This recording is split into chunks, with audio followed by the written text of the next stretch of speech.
na bandeko na ngai nyonso oyo bakolanda video oyo ya recette na ngai na kosala lelo. Ngai ndeko na bino Nancy, mama Nancy, na ye lisusu kokota kati na bandako na bino pona komema recette na ngai oyo. Na yango wana pona recette na ngai ya lelo na kosala pizza na ngai na viande hachée na viande hachée na mozzarella, fromage mozzarella. Na yango wana pona kosala pizza na ngai ekosenga nazala pe na pâte o batiaka na se ezala kwa lipa pâte ya pizza. Donc na yango wana pona pâte na ngai ya pizza naza na posa ya farine na ngai. Farine na ngai na tia yango 500 grammes. Donc farine na biso ya 1 kilo na kaboli yango na 500 grammes yango yo. Na kozala na besoin ya levure na nga boulangère yango naza nango eza 4 grammes. Na kozala na besoin ya mungwa, na kozala na besoin ya l'huile d'olive et puis mai na nga ya eau tiède yango na tie tasi ya boye. Soki mai ekoki te ezangi na kobakisa mai mosusu nsima mpo pâte na ngai ezala bien mélangé. Na yango wana mpona kosala pâte na ngai nakoya kozwa saladier na ngai boye ndenge na simbi. Nakoya kozwa levure na ngai natie yango na kati ya mai na ngai ezalaki eau tiède. Nakobalola yango boye levure na ngai na baloli.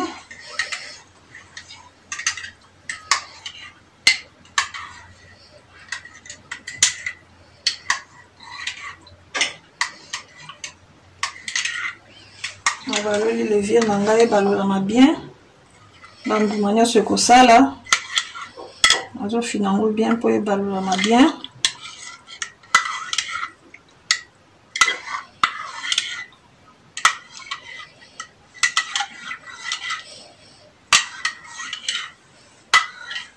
Oyo nyonso bakomona video na biso oyo naza kosala na Chati la Star TV. Bao basabone na mpe bosabone na chaîne na bino. Bokomona na se ya video abonnez-vous na se. Bo cliquer kaka wana mbala moko boza abonné. Ba j'aime mpe kosala biso bien makasi na mélanger yango. Na tiki yango na pembeni. Nakoya kozwa farine na ngai 500 grammes na ngai ya farine. Donc farine à 1 kg na divisé en 2. Na divisé yango. Nakoya kozwa mungwa na ngai. Mungwa na ngai to eza lokola pâte ya mapa. Donc nazosala mapa lipa oyo ekozala oyo pizza na biso ekosalama. Donc naye kotia mungwa. Toza ba maman na ba papa pe balambaka bayebi ndeni bakosala mungwa ezwa pas trop mais yo kana pe mondambu ndenge yo kana na mapa. Na ekotia mungwa na ngai boye na baloli.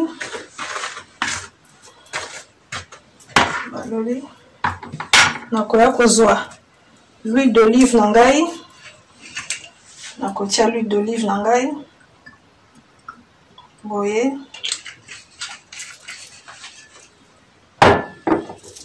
Na yango wana na baloli boye na okende kosukola maboko na ngai parce que na kosala mona maboko. Na kosukola maboko na ngai pour maboko ezala propre.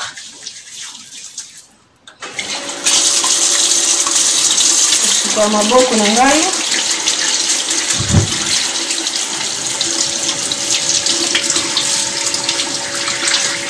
Kosukola maboko na ngai boye.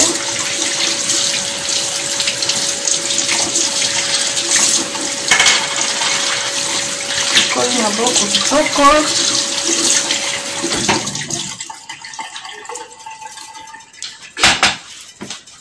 Nasisa kosuka maboko na kei kuna kote pâte na ngai ezali.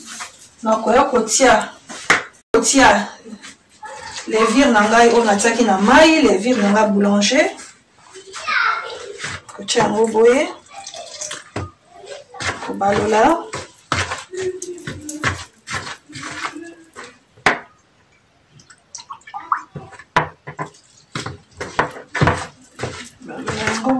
Madame, et mélangez bien.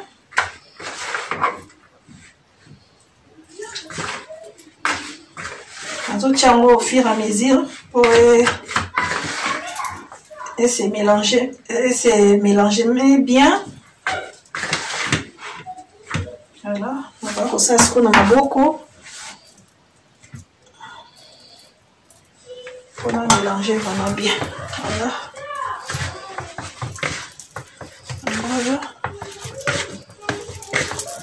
Et au sale quoi pâte ya mapa.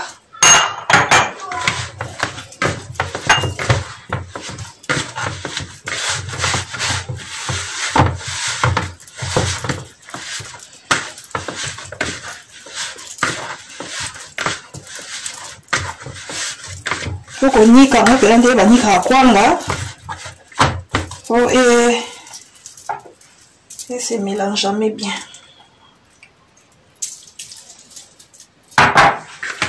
Voilà.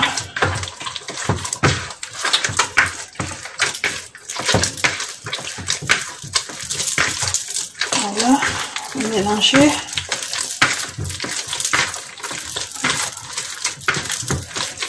Voilà pour mélanger pâte mangai.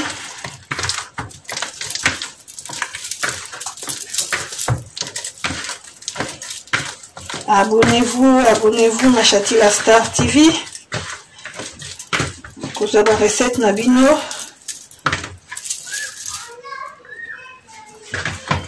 Donc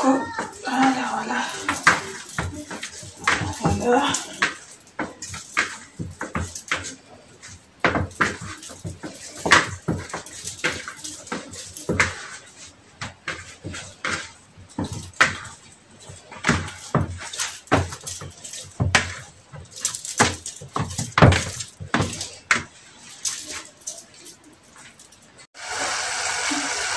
nayepe kotia jimbo na ngai nakotia mingi te mpona pate deja asi natiaki mungwa nakotiaka moke po epesa goût boye po eleka te nakotia moke mungwa nakotia te po lardon na ngai nakotia eza mpe na mungwa nakoya kobalola boye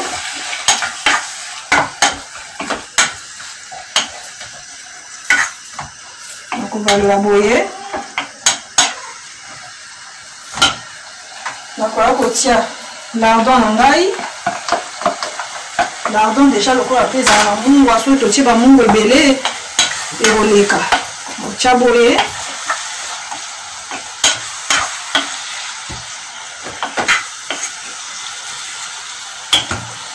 nakoya kozwa mwa mai moke mpona tike toke ebela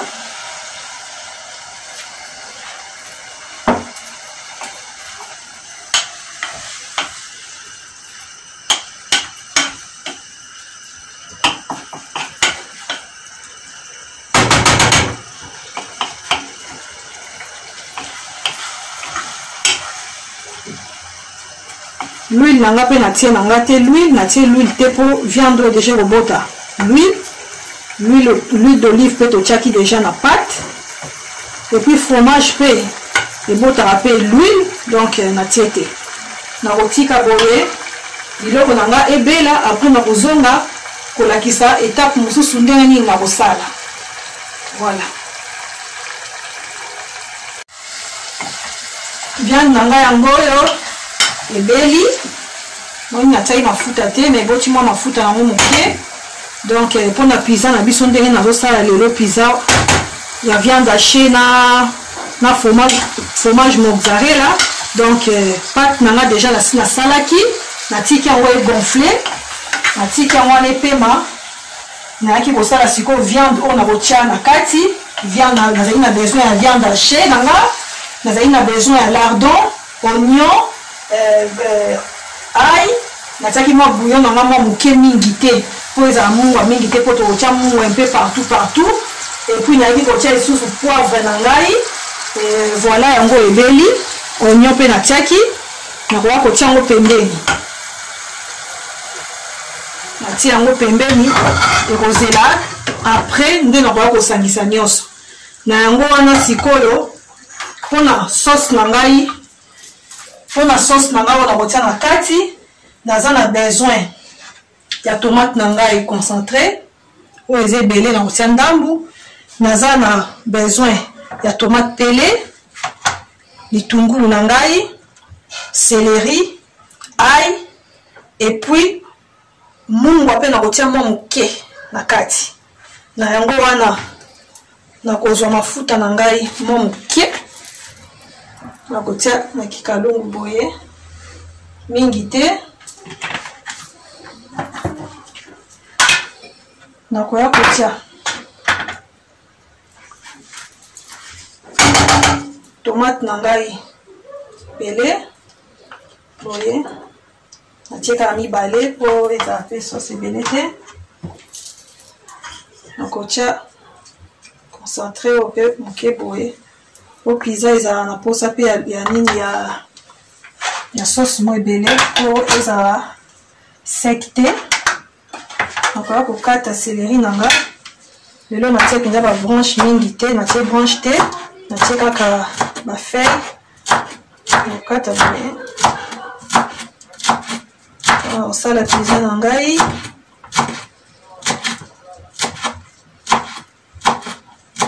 nakati céleri na nga boye nakoya kotia céleri na nga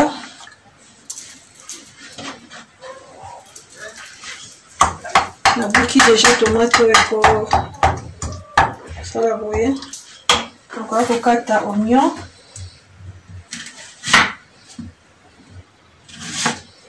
kati oignon na ngai mpona pizza na biso mokolo ya lelo na chaîne na biso Shatima Star TV bao basabone te bosabone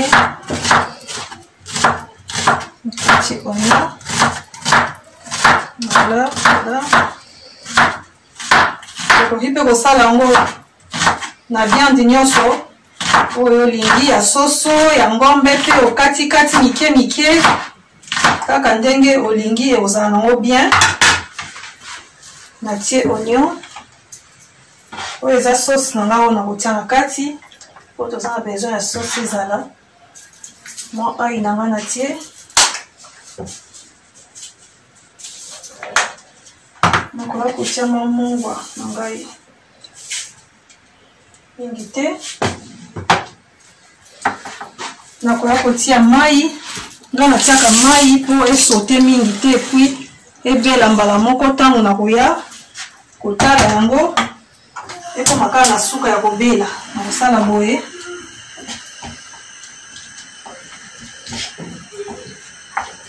nanga yango oyo nakotika yango etoka ngai nyonso esila bamama boyebi kaka nde tosala sauce na biso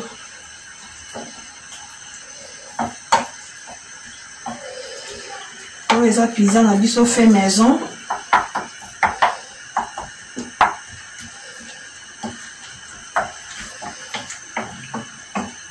voilà voilà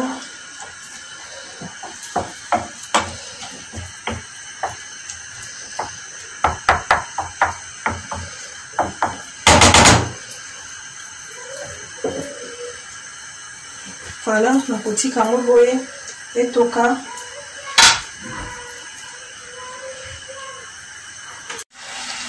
sauce na ngai ebeli yango oyo natikaki sauce na ngai ebeli ekomi na suka yango oyo mpona pizza na biso nake kokanga moto na ngai nakangi moto nakokende sikoyo kopelisa four na ngai na 230 degrés echauffaka déjà en attendant nga nazotia pâte na ngai ya pizza oyo natikaki kuna egonfle natia yango na moule na biso yango nakei kuna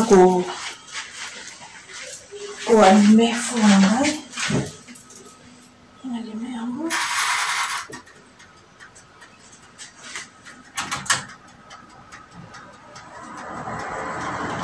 voilà na alime yango nakoya kosukola maboko na ngai.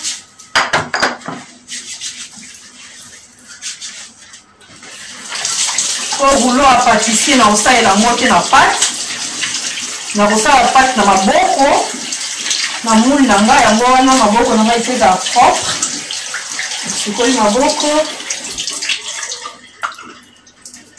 sukoli maboko na ngai.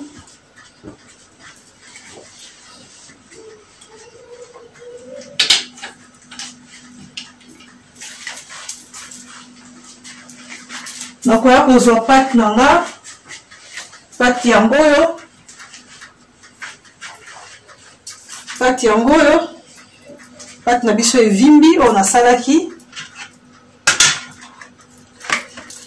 Nakoya kosala modele oyo mpona kolongola yango.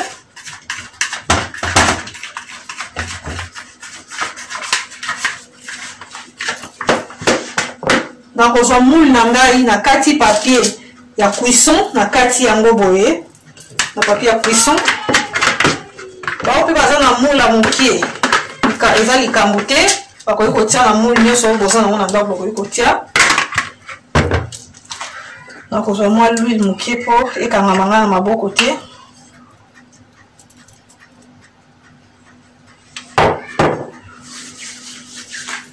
Nakoya kosala yango boye ko aplatir yango boye na maboko.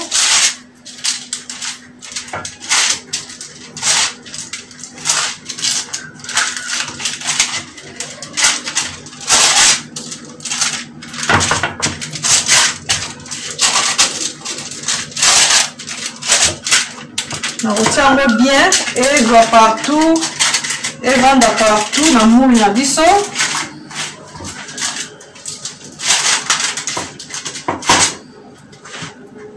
Tokalola boye po ezoglisse mingi kuna ekomi deja ntina suka.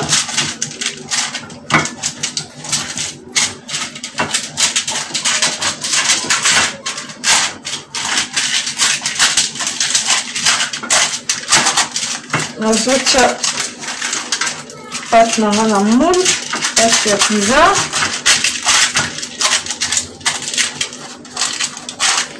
Four na nga mpe kuna na si na tia yango ezochauffe.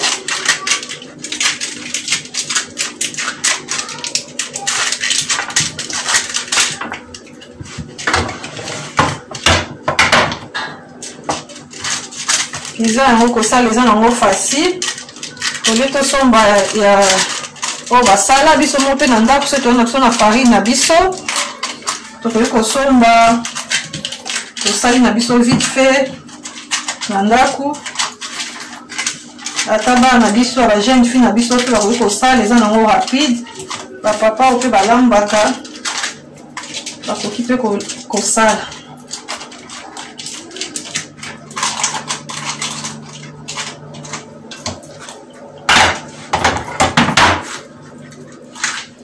Voilà, ça la pâte na ngai.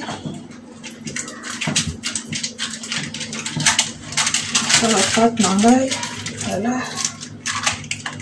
Ça la fait très boye. Oh, pas na moule ya forme mosusu, eza na mpe mabete. Voilà.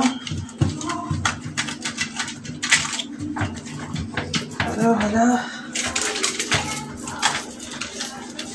Yango oyo nasali boye.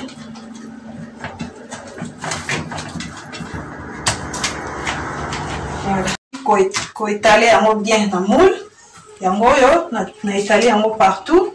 Esili na yango wana sikoyo ndenge na etale boye bien. Nakoya kozwa sauce na ngai oyo nasalaki. Yango oyo ba mama tozala généreuse na ba épices na biso. Totiaka ba épices ebele na biloko eza bien. Totiaka ba épices, matungulu ebele, oignon ebele, nini, céleri ebele, ail ebele, eza malamu mingi. Nakotia yango boye nakaboli boye po place mosusu soki na tie mopiku moko eko place mosusu kozanga. Yango na ye kokabola yango. boye pour étaler en bien. Na kotia boye. Après na koya ko étaler en boye. Que sauce na biso ezwa un peu partout. Modèle oyo boye. Na étaler sauce na ngai tomate boye.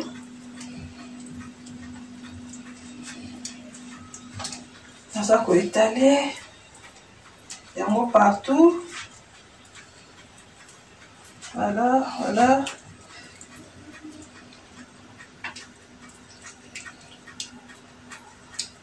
Pour ça la cuisine à biso. Voilà.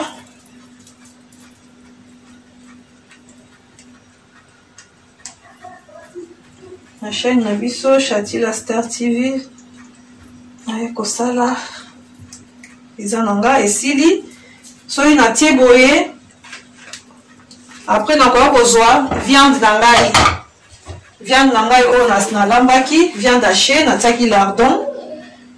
Na kokabolango pe kaka. Ndenge na salaki pour na tomate. Pour ezanga te. La partie mususu. Donc, on va coster un boye. On va cotier viande nangai, viande hachée, lardon, pizza nangai. On va étaler en gros, ils ont un peu partout. Voilà, voilà. On tient en gros, oui. Four nanga pe kuna na sina tia qui en déjà échauffé à 230 degrés. Ils ont chauffé. Puis ils ont abisso déjà le quoi tomate c'est bella qui n'ont bien viande pe na sina salade qui bien et où mais la moto té. Kuna ezaka po pat na biso lipa na biso ya pizza po kende ko bella. Et aux en a besoin de où mais là na moto. Voilà, on a étalé en gros partout et huile bien boyer. Après, on a besoin fromage nanga ya mozzarella, on a tia en gros boyer.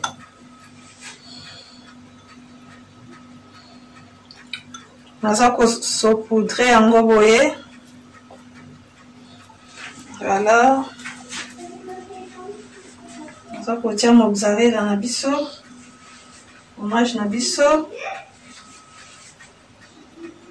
La pizza na biso. Voilà, voilà. Voilà. Pizza na biso ya ume yango na moto te. Ata ba jeune fille na biso ya mike ba ko sala na bango pe na ndaku. Oza mo farine na yo, mo viande hachée na yo. Ata jambon au ça il en pe et au ça ma peka kitoko. Voilà na chebo et fromage. So il un mozzarella te au ko tia fromage na mususu râpé. Voilà. Ngoyo. Si fromage na ngai. On a ici. Na kokende kotia yango siko na four na ngai.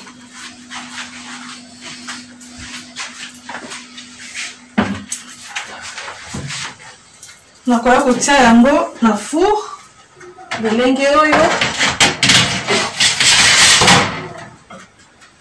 Na kotika yango na four 10 à 15 minutes. Mais attention, il na kotika yango 10 à 15 minutes na kobanda ko vérifier pour ezikate.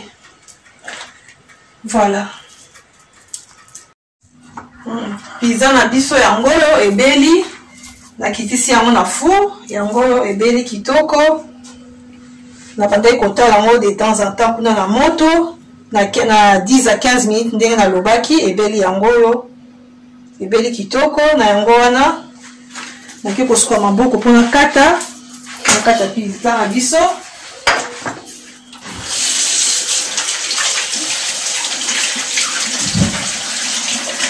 Dans la biso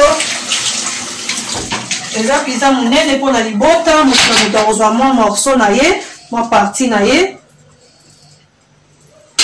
akolia mpe soki etikali ata soki eza ebele soki etikali tokoki kobomba ngo na frigo na biso tobombi na frigo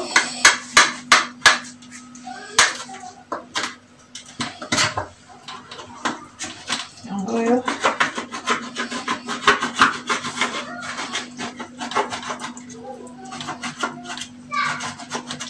yango nazokata mpona lakisa lipa oyo ya se nasalaki ndenge nini ebeli kitoko soki etikali boloko eza ebele tobombi na frigo tokoki kolia yango mpe le lendemain tokoki mpe kobomba 2 à 3 jours na frigo ekozala nango kaka bien voilà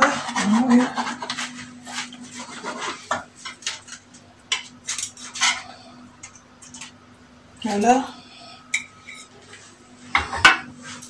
pizza yango oyo lipa na biso ebeli kitoko yango oyo lipa na biso eza pete kitoko voilà merci na bandeko nyonso balandi video oyo wana tokutani mbala nsima bisous